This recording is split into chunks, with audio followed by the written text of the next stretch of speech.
Waitress slips the Vampire King a note, "Don't drink it. Smile and leave now." He grabs her wrist instead. "Just pour. Don't shake. If you shake, the silver settles at the bottom, and he might taste it before it kills him." The whisper came from the cook, a man Charlotte had trusted for 3 years. But tonight his eyes were too bright, his sweat smelling of sour fear and adrenaline. Outside, the rain lashed against the neon sign of the Blackwood Diner, turning the world into a blur of red and blue. Inside, Death sat in booth 4. He didn't look like a monster. He looked like a storm contained in a bespoke suit. Charlotte Munro picked up the pot, her heart hammering a frantic rhythm against her ribs. She wasn't a hunter. She was a waitress. But she knew the difference between justice and murder. The bell above the door didn't jingle when he walked in. It seemed to hold its breath. Liam Roth didn't move like a man who needed to rush. He moved like a glacier, slow, inevitable, and capable of crushing anything in his path without a second thought. He wore charcoal wool that absorbed the diner's harsh, fluorescent light, and his eyes were the color of a frozen lake, devoid of warmth but brimming with a terrifying intelligence. Charlotte watched him from behind the counter, her grip on the rag tightening until her knuckles turned white. The Blackwood Diner was usually a sanctuary for the lost and the drunk at 2 a.m., but tonight the air felt thin, charged with static. The regular patrons had cleared out early, leaving only a few shadowed figures in the back booths, men who hadn't touched their burgers, men whose hands stayed hidden beneath the tables. "Coffee," Liam said as he slid into booth 4. His voice was a low baritone that vibrated through the floorboards. "Black, coming right up," Charlotte said, her voice betraying a tremor she hoped he didn't hear. In the kitchen, "Verify." The cook handed her the mug. "This is it, Char," he hissed, his face pale. "The rebellion pays out tonight. Just give it to him. The liquid silver solution is tasteless in the coffee. Once he takes a sip, his throat will close up. The rest of us will handle the cleanup." Charlotte looked at the steaming mug. It looked innocent. It smelled like the cheap roast they served every night. But she saw the way the cook's hand shook. She saw the glint of weapons under the coats of the men in the back. This wasn't a fight. It was an execution. Liam Roth might be the Vampire King, a creature of nightmares according to the tabloids and the whispered lore of the underground, but walking into a trap felt wrong. It felt cowardly, and Charlotte Munro had never been a coward. She walked across the checkered floor, the mug heavy in her hand. Every step felt like wading through molasses. The men in the back shifted. She could feel their eyes boring into her spine. She reached the table. Liam didn't look up from the rain-streaked window. He seemed bored, or perhaps simply tired of an eternity of nights like this. Charlotte set the mug down. She also set down a napkin. It was a reflex, a stupid, suicidal reflex. On the napkin, hidden beneath the ceramic rim of the mug, she had scrawled a message in blue ballpoint ink. "Don't drink it. Smile and leave now." She pushed the mug slightly, revealing the edge of the text. Liam turned his head. His gaze hit her with the physical force of a physical blow. He looked at the coffee. He looked at the napkin. Then he looked at her. For a second, time stopped. The rain went silent. The hum of the refrigerator died. Charlotte expected him to stand, to vanish, to heed the warning. Instead, a slow, predatory smile curled the corner of his mouth. It wasn't a smile of gratitude. It was the smile of a wolf realizing the sheep has teeth. "Smile and leave," he murmured, his voice soft as velvet. "But I haven't paid my bill." Before Charlotte could blink, his hand shot out. It wasn't a human movement, it was a blur. His fingers, cool and hard as marble, wrapped around her wrist. The contact sent a shock wave of ice up her arm. straight to her heart. "What are you?" she gasped. "Down," Liam commanded. The front window exploded. Glass shattered inward in a glittering tsunami. The men in the back booths stood up, unleashing a hail of automatic gunfire that shredded the vinyl upholstery of Booth 4. But Charlotte wasn't there. Liam had yanked her down into the footwell, covering her body with his own. He didn't feel like flesh and blood. He felt like a statue, immovable and hard. Bullets pinged off the table legs and the floor. The sound was deafening, a chaotic symphony of destruction. "You have terrible timing, Charlotte," Liam whispered against her ear, his breath cool. "But excellent instincts." "They're going to kill us!" she screamed over the noise. "They're going to try," he corrected. He moved then. He didn't just stand up, he erupted. He flipped the heavy oak table with one hand, as if it were made of cardboard, creating a shield. With the other hand, he never let go of her wrist. He hauled her up, dragging her toward the kitchen's swinging doors. "My cook," Charlotte started. Liam kicked the kitchen door open. The cook was standing there, a sawed-off shotgun raised. He hesitated when he saw Charlotte. "Char, move!" the cook screamed. Liam didn't give him the chance. He didn't kill him. He moved too fast for violence. He simply bypassed him, shoving the cook into a rack of pots and pans with a casual flick of his elbow, sending the man crashing down in a cacophony of metal. They burst out the back door into the alleyway. The rain was torrential now, soaking Charlotte to the bone in seconds. "Let me go!" Charlotte yelled, trying to wrench her wrist free. "I helped you." Liam spun around, pinning her against the wet brick wall. He loomed over her, his eyes glowing faintly in the dark, the pupils blown wide. He was terrifying, beautiful, and utterly lethal. "You warned me," he said, his voice cutting through the storm. "Which means you are a traitor to your kind. If I leave you there, they will flay you alive to find out why." "I took a chance, and now you take the consequences," Liam growled. He dragged her toward a sleek, black coupe parked in the shadows. He threw the door open and shoved her inside. As he rounded the car to get in the driver's seat, Charlotte saw the back door of the diner burst open. 3 men with silver-tipped crossbows spilled out. Liam didn't flinch. He got in, keyed the engine, and the car roared to life with the guttural growl of a beast. He spun the wheel, the tires shrieking against the wet pavement. As they peeled out of the alley, Charlotte looked back. The cook was standing in the doorway, staring at the retreating taillights.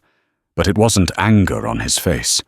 It was a look of absolute horror, directed not at the vampire, but at her. And then the Blackwood diner exploded. A fireball consumed the alley, blowing the windows out and turning the rain to steam. Liam watched it in the rearview mirror, his expression unreadable. "Plot twist," he muttered dryly. "The bomb wasn't for me. It was on a timer. They didn't care if they got me or not. They just wanted to erase the location." Charlotte stared at the flames, her heart turning to ash. "Why?" Liam glanced at her, his eyes narrowing. "Because, Charlotte Munro, you're not just a waitress. And that note just proved it." The car was a silent, hermetically sealed capsule speeding through the night at 120 miles per hour. The rain outside was a chaotic blur, but inside, the smell of leather and ozone was suffocatingly calm. Charlotte huddled against the passenger door, shivering. Her uniform was soaked, her hair plastered to her skull. She kept glancing at Liam's hands on the leather steering wheel. Pale, steady, not a tremor. He drove with a casual precision that was more terrifying than recklessness. "Where are you taking me?" she asked. Her voice sounded small, scratchy. "Somewhere they can't smell you," Liam said. He didn't look at her. "Smell me?" Charlotte hugged herself tighter. "I smell like grease and rain." "You smell like betrayal," Liam corrected. "And ozone, and something else, something ancient." He tapped a button on the console. A holographic map projected onto the windshield, displaying a route heading deep into the mountains north of the city, the territory of the Night Court. No human went there and returned the same. "I saved your life," Charlotte snapped, a spark of anger cutting through her fear. "You could at least say thank you instead of kidnapping me." Liam chuckled. It was a dark, dry sound. "Kidnapping implies I plan to ask for a ransom. Who would pay for you, Charlotte? The cook who just tried to blow us up? The parents who left you at a state orphanage in '98? Charlotte went cold. "How do you know that?" "I'm king," he said simply. "I know everything that breathes in my city, especially the anomalies. I'm not an anomaly. I'm a nobody.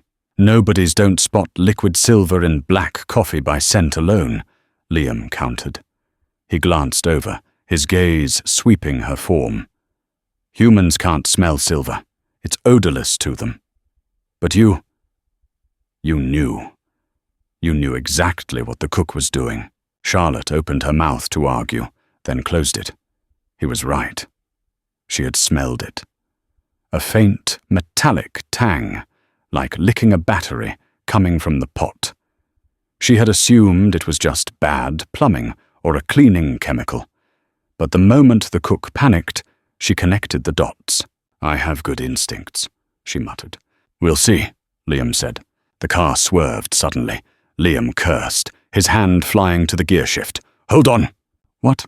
Something heavy slammed into the side of the car, metal screeching against metal. A black SUV, lights off, was ramming them toward the guardrail.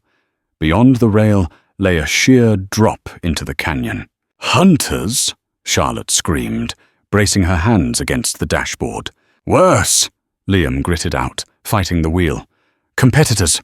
The SUV slammed them again. Glass spiderwebbed on Charlotte's side. Through the cracks, she saw a face in the other window. It wasn't human. It was pale, with elongated canines and eyes that burned red. "Another vampire?" Charlotte gasped. "My cousin, Victor," Liam said, his voice dripping with disdain. "He's impatient for the throne." Liam slammed the brakes. The attacking SUV, expecting resistance, shot past them. Liam gunned the engine instantly, clipping the SUV's rear bumper. The physics of the speed sent the SUV fishtailing. It spun out of control, slamming into the concrete median in a shower of sparks. Liam didn't slow down to check the wreckage. He accelerated, pushing the engine to a whine that hurt Charlotte's ears. "Your own family wants you dead?" Charlotte asked, breathless. "Immortality is boring, Charlotte. Power is the only game left," Liam said. His face was set in stone, but Charlotte noticed a trickle of blood running from his nose. "You're bleeding," she said. Liam wiped it away dismissively. "Side effect of the adrenaline. I haven't fed tonight." The silence that followed was heavy. Charlotte pressed herself harder against the door. He hadn't fed, and he was trapped in a car with a beating heart. "Don't worry," Liam said, sensing her spike in fear. "I don't eat junk food." "Excuse me?" "You're full of cortisol and caffeine. You'd taste terrible." The insult was strangely comforting. They drove for another hour, climbing higher into the mountains, until the city lights were just a shimmering haze in the distance. Liam turned off the main road onto a concealed gravel track that wound up a cliff face. At the top sat a house, if you could call it that. It was a cantilevered structure of steel and glass, hanging precariously over the abyss. It looked cold, modern, and lonely. Liam pulled into the underground garage. As the engine died, the silence returned, ringing in Charlotte's ears. "Get out," he said. Charlotte hesitated. "If I go in there, I'm never leaving, am I?" Liam got out of the car and walked around to her door. He opened it, leaning down so they were eye to eye. Up close, she could see the flecks of silver in his irises. She could smell the scent of him. Rain, expensive scotch, and iron. "If you stay out here," Liam said softly, "Victor's men will find you within the hour. They will peel your mind apart to find out why I took you. Inside, you are a prisoner. Outside, you are prey. Choose." Charlotte looked at his hand, extended toward her. It was the same hand that had bruised her wrist, but now the palm was open. She took it. He pulled her out, but he didn't let go. He led her toward the elevator. "Why me?" she asked again as the doors slid shut, sealing them in. "Why not just leave me in the alley?" Liam looked at the floor numbers ticking up. "Because, Charlotte," he said, and for the first time, he looked tired. The silver wasn't the only thing in that diner that didn't belong. You warned me about the poison, but you didn't warn me about the bomb. I didn't know about the bomb. "I know," Liam said. He turned to her, and the twist in his gut was visible on his face. "The bomb wasn't meant to kill me. The bomb was a failsafe. If the poison didn't work, they were ordered to destroy the asset." Charlotte frowned. "What asset?" Liam pointed at her chest. "You." "The hit wasn't on me, Charlotte. It was on you. I didn't grab you to save myself. I grabbed you because you were the target." The penthouse was less of a home and more of a fortress, disguised as an architectural digest spread. Everything was sharp angles, polished concrete, and floor-to-ceiling glass revealing the storm raging outside. There were no photos, no personal clutter, just space. Liam tossed his jacket onto a leather sofa and walked straight to a wet bar. He poured a glass of amber liquid, whiskey, not blood, Charlotte noted with relief, and downed it in one go. "Sit," he commanded, gesturing to a chair that looked uncomfortable and expensive. Charlotte remained standing. She was shivering, the damp cold of her uniform seeping into her skin. "I was the target. That makes no sense. I serve burgers. I live in a studio apartment with a leaky faucet. Why would anyone send a hit squad after me?" Liam leaned against the bar, watching her. "Tell me about your parents." "I don't have any. State care since I was 4. No file, no history, just a drop-off." "And your health?" "I've never been sick," Charlotte said, frowning. "Not a cold, not the flu. Never broken a bone." "Never?" Liam raised an eyebrow. "I'm lucky. Luck is a statistical anomaly. You are a biological impossibility," Liam said. He walked toward her. Charlotte held her ground, though every instinct screamed run. He stopped inches from her. He reached out, not to grab her wrist this time, but to brush a lock of wet hair from her neck. His fingers lingered on her pulse point. "Your heart beats slower than a human's," he murmured. "About 40 beats per minute. An athlete's resting rate, but you don't train. Your body temperature is 3 degrees lower than average, so I run cold. What is this, a physical?" Charlotte slapped his hand away. Liam's eyes flashed, but he didn't strike back. He looked intrigued. "The hunters in the diner. They weren't human hunters. They were the guild. They specialize in erasing bloodline errors." "Bloodline errors? Vampires can't breed, Charlotte.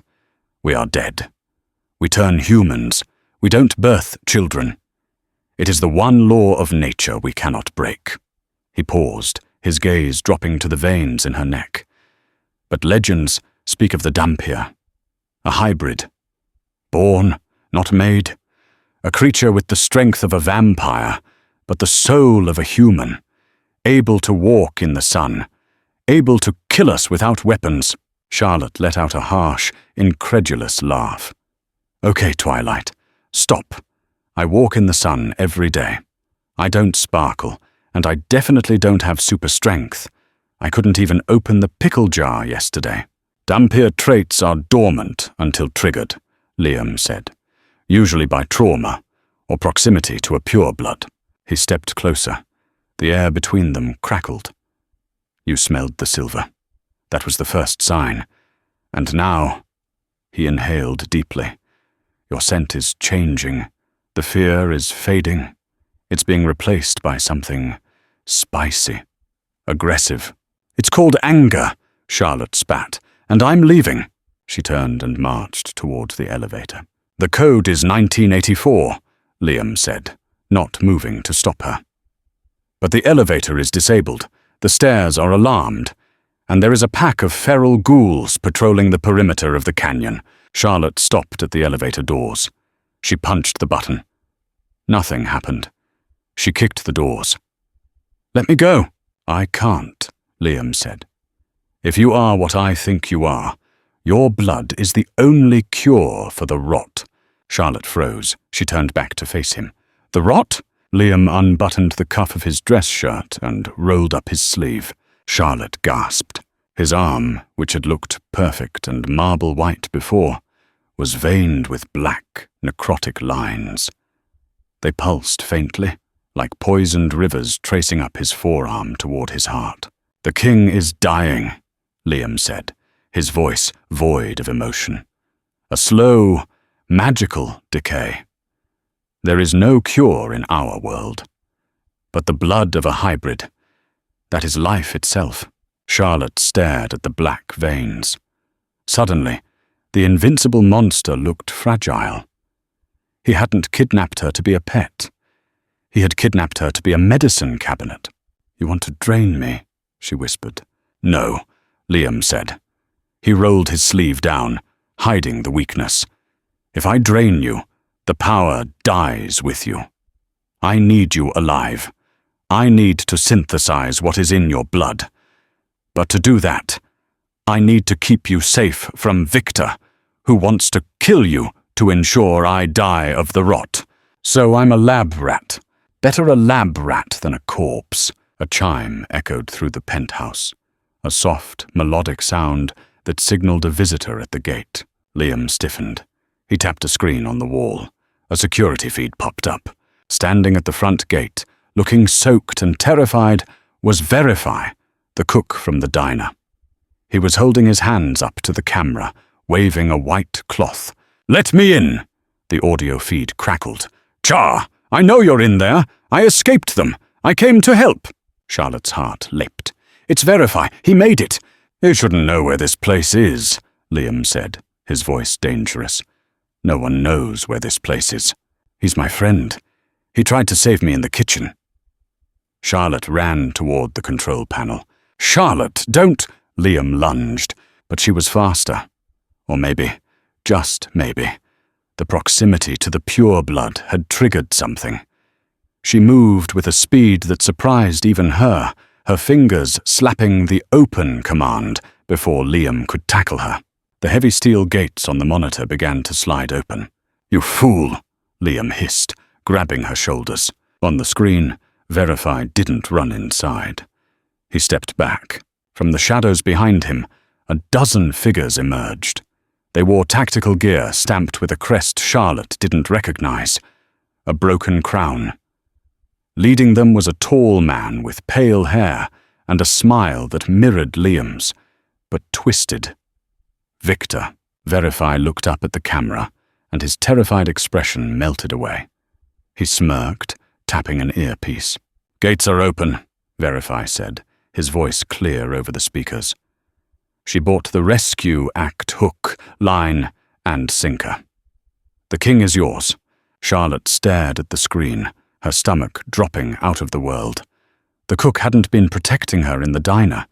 He had been her handler. He had been waiting for the moment to sell her out. Liam released her shoulders.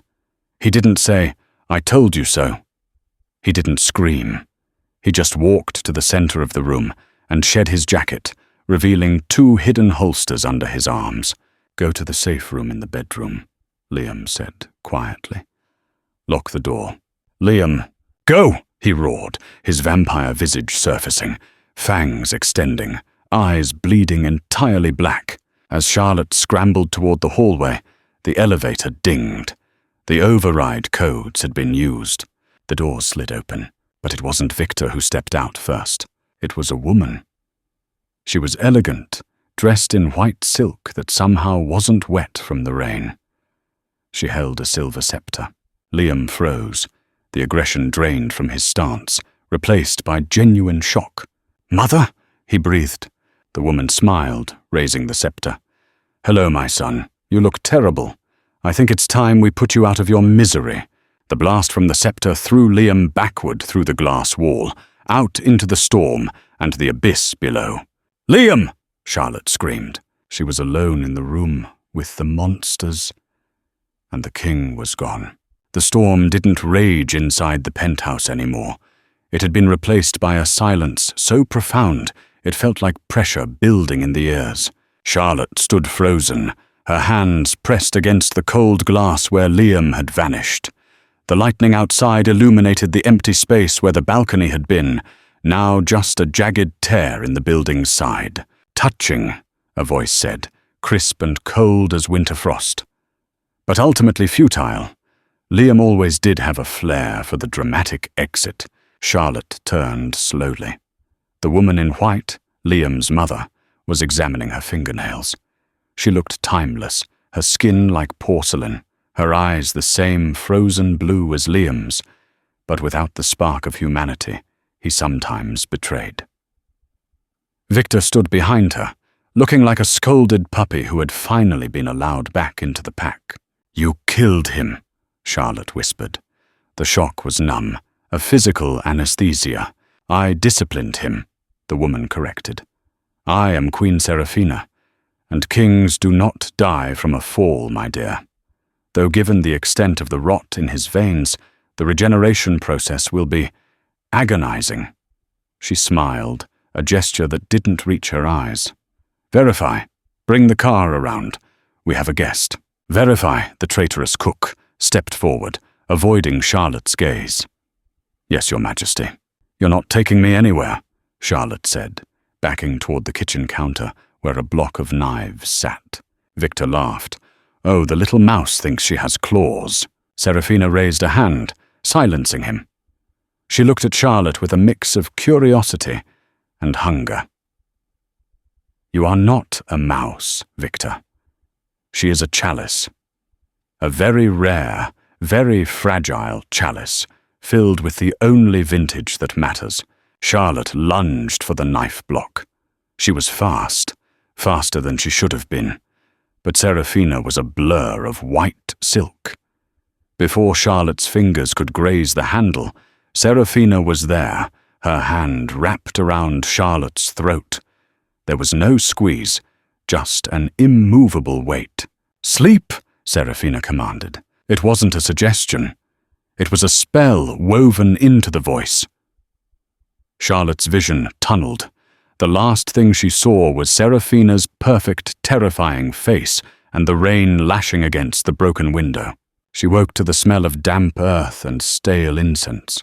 Charlotte gasped, sitting up. She was on a stone cot in a cell that looked carved from bedrock.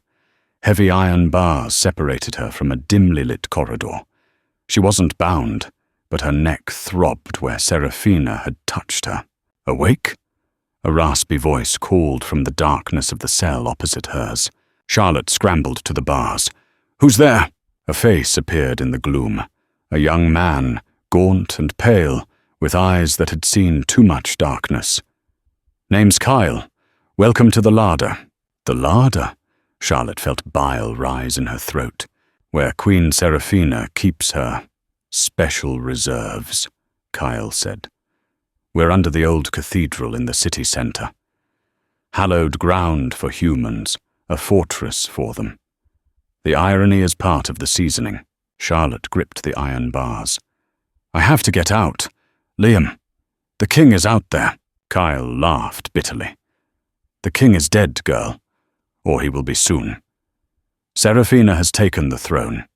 She's announcing the coronation tonight. Once she wears the crown of knight, she controls the entire city's supernatural population. It's a blood bond. Absolute obedience." "Not if he stops her," Charlotte said, her voice trembling but firm. "He fell into the ravine, didn't he? I heard the guards laughing about it." Kyle sighed, sliding down the wall. "Even a pureblood can't survive the rot without a cure. He's probably a pile of dust by now." Charlotte sank to the floor. She remembered the black veins on Liam's arm. The king is dying. She closed her eyes, and for the first time in years, she prayed. Not for herself, but for the monster who had grabbed her wrist and saved her life. Don't be dust, she thought fiercely. Be the storm. Miles away, at the bottom of a ravine, choked with jagged rocks and rushing water, a pile of broken limbs twitched. Pain was a universe, and Liam was its center. Every bone was shattered. The rot was screaming in his blood, capitalizing on the trauma to spread faster. It felt like burning acid moving through his veins. He gasped, a sound wet with blood.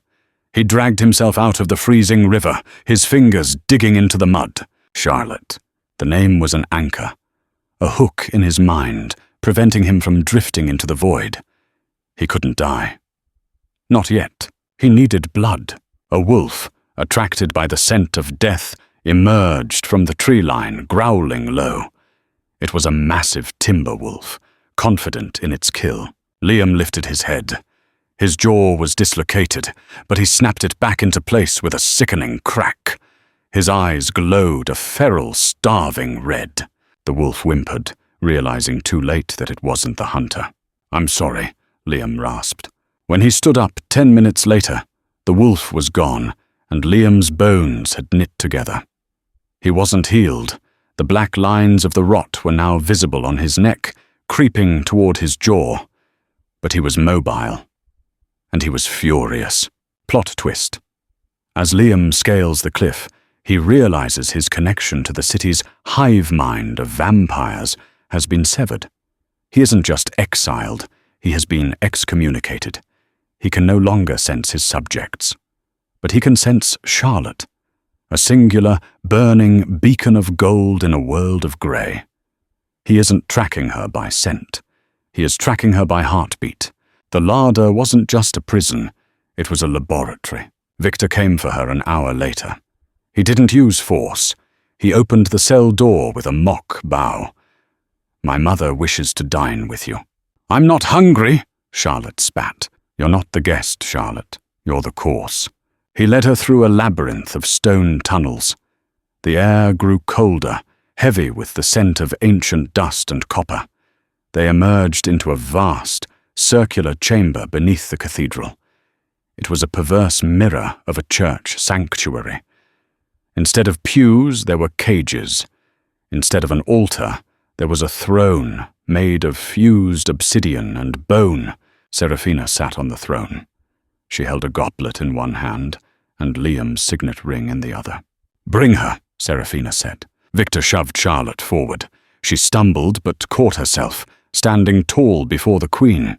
"You have spirit," Serafina mused. "My son always did like broken things. He thought he could fix them.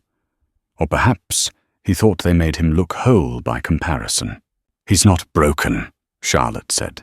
"He's just better than you." Serafina's eyes narrowed. "He is weak. He refused to cull the herd.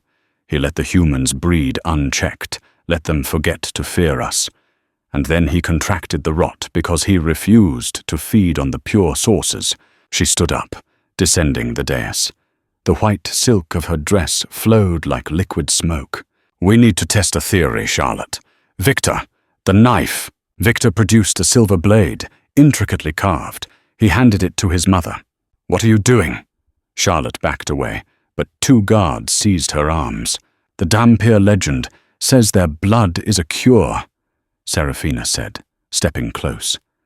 "But other texts, older, darker texts, say their blood is an amplifier, that it grants the drinker the ability to walk in the sun, to become a god." She slashed the knife across Charlotte's palm. Charlotte cried out, instinctively pulling back, but the guards held tight. Serafina caught the welling blood in a crystal vial. It didn't look like normal blood. Under the torchlight, it shimmered with a faint, iridescent sheen. "Beautiful," Serafina whispered. She didn't drink it. She poured a single drop onto a potted orchid, sitting on a nearby table. The reaction was instantaneous and violent. The orchid didn't just grow, it mutated. It shot upward, twisting and writhing, its petals turning from white to a deep, bruised purple, thorns erupting from the stem like daggers. In seconds it was a monstrous thing, pulsating with energy. Serafina laughed. It was a sound of pure triumph. Power. Raw, unadulterated life force. If I drink this, I won't just be queen of the night. I will be queen of the day. It will kill you, Charlotte lied, her heart pounding. Or, a voice boomed from the shadows of the arched ceiling, it will burn you from the inside out. Glass rained down from the high skylight of the cathedral above. A figure dropped from the darkness, landing in a crouch in the center of the chamber. Liam. He looked at the broken guards, then at her son.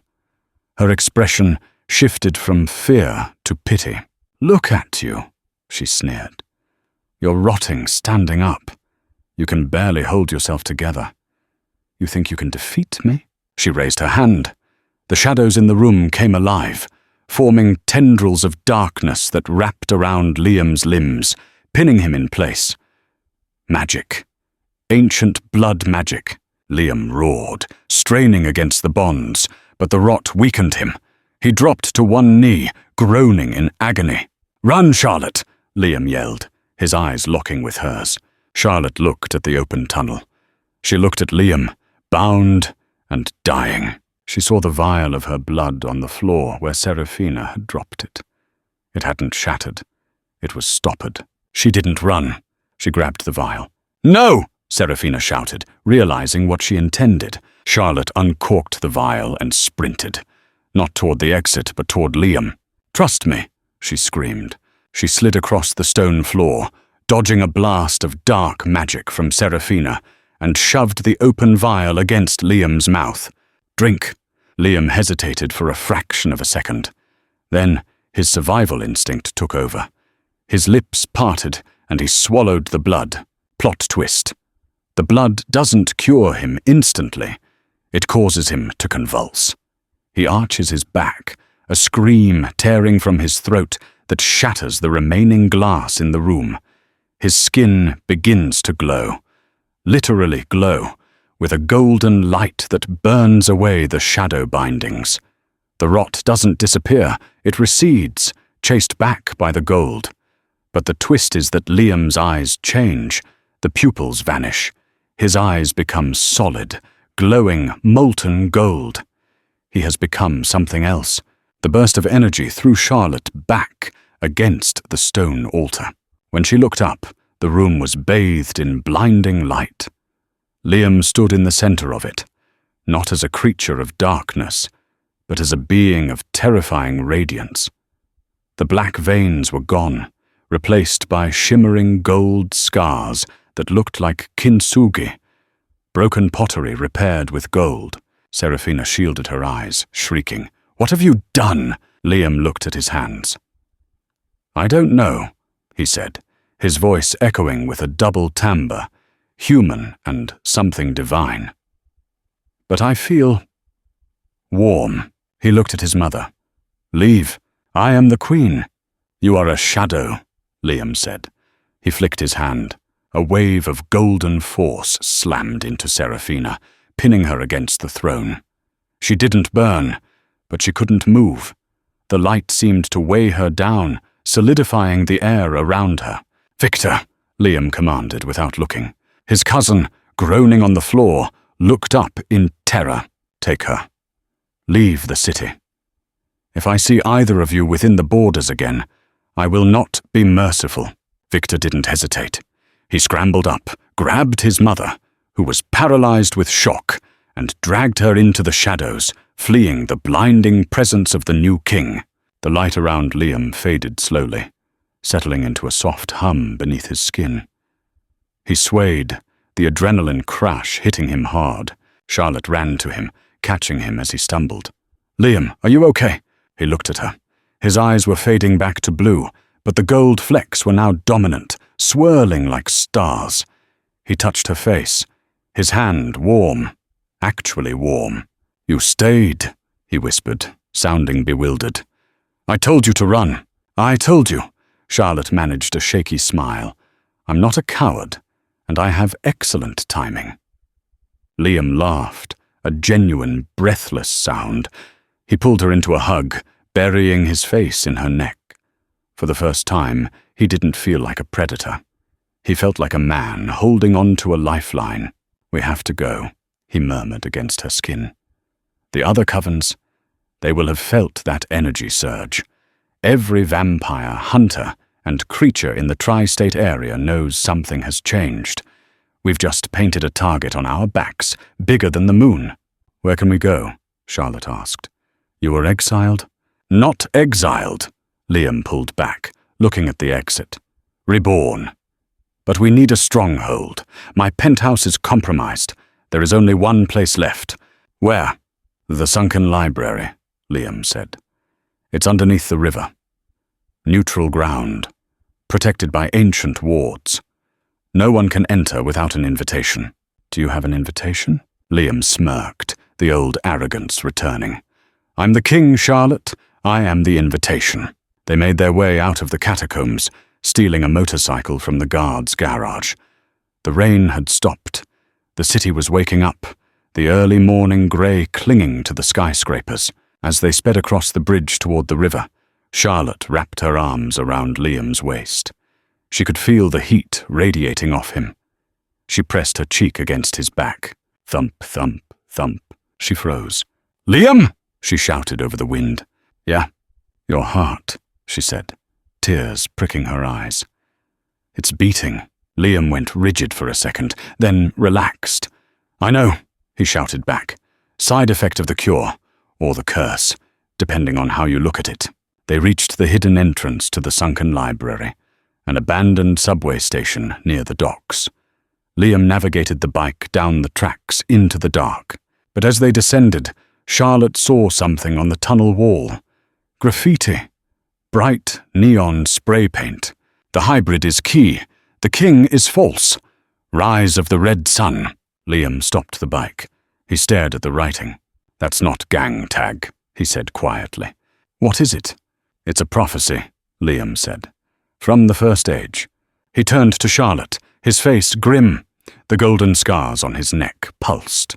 "My mother wanted your blood to walk in the sun." But she didn't know the whole story. The prophecy says that when the dead king's heart beats again, the red sun will rise. And the red sun, it burns everything. "So I saved you," Charlotte whispered. "Only to start the apocalypse?" "Maybe," Liam said. He reached out and took her hand, interlacing their fingers. "But at least we'll face it together." Plot twist. As they enter the library, the neutral keeper steps out to greet them. It's an old woman, blind, with tattoos covering her face. She smells the air and smiles. "Ah," she croaks, "the king and his maker have arrived." Charlotte frowns. "His maker? I'm just a waitress." The old woman laughs. "Oh, child, you are not the waitress. You are the source. You didn't just wake his heart. You gave him your soul. You are now tethered. If he dies, you die. If you die, the world breaks." The sunken library smelled of ozone and old paper. It was a cathedral of knowledge buried beneath the Hudson River, its glass ceiling revealing the murky, swirling currents of the water above. Liam sat on a velvet armchair, shirtless, while the keeper, the blind old woman named Ilara, traced the golden scars on his back with a feathered quill dipped in glowing ink. "The tether is absolute," Ilara croaked, her milky eyes fixed on nothing. "You feel what she feels. You bleed when she bleeds." Charlotte stood by a stack of ancient scrolls, watching. She felt a phantom itch on her own back, exactly where the quill touched Liam. It was a sensation deeper than touch. It was an echo in her soul. "Is there a way to break it?" Liam asked, his jaw tight. "I will not be a liability to her, and I will not have her life tied to a monster's." "You are no longer a monster, boy," Ilara cackled. "You are an anomaly, a solar flare trapped in a corpse." And she... Ilara pointed a bony finger at Charlotte. "She is the gravity that keeps you from exploding." Charlotte stepped forward. "The prophecy on the wall, the red sun, what is it?" Ilara stopped writing. The silence in the library was heavy, pressed down by the weight of the river above. "The red sun is not a thing," Ilara whispered. "It is a hunger. Before the vampires, before the humans, there were entities of pure consumption. We locked them away in the void. But the prophecy says that a king with a beating heart becomes a door. Your heart, Liam, is the knock. If you open that door, the red sun enters. It will consume all magic. Then all life." Liam stood up, the golden scars pulsing. "Then I'll stop my heart again." "No!" Charlotte shouted, the fear sharp and immediate. Liam looked at her, his expression tortured. "Charlotte, if I am the door to the apocalypse, I have to be shut. It's the only way to keep you safe." "You don't get to decide that," she said, her voice shaking. "You don't get to grab my wrist, drag me into this world, make me care about you, and then check out because it's noble. That's not sacrifice, Liam, that's quitting." He crossed the room in 2 strides, grabbing her shoulders. His skin was burning hot. "I can feel your fear, Charlotte. It tastes like ash in my mouth. I won't let you die for me." "I'm not afraid of dying," she whispered, looking up into his gold-flecked eyes. "I'm afraid of going back to a life where I don't matter, where I'm just pouring coffee for ghosts." The air between them shimmered. The tether pulled tight, a magnetic force dragging them together. Liam lowered his head, his forehead resting against hers. "You were never just a waitress," he murmured. He kissed her. It wasn't gentle. It was desperate, a collision of 2 stars. And in that moment, the library shook. The river water above the glass ceiling began to glow red. Ilara gasped, dropping her quill. "It has found us!" Plot twist. It wasn't Liam's heartbeat that summoned the enemy. It was their connection. The kiss, the unification of the vessel and the key, sent a signal louder than any beacon. The river above explodes inward, not with water, but with soldiers. Not human soldiers. Not vampires. But revenants, corpses possessed by the red sun entity, burning with crimson fire. The glass ceiling shattered. Thousands of gallons of river water crashed down, but before it could drown them, Liam threw his hand up.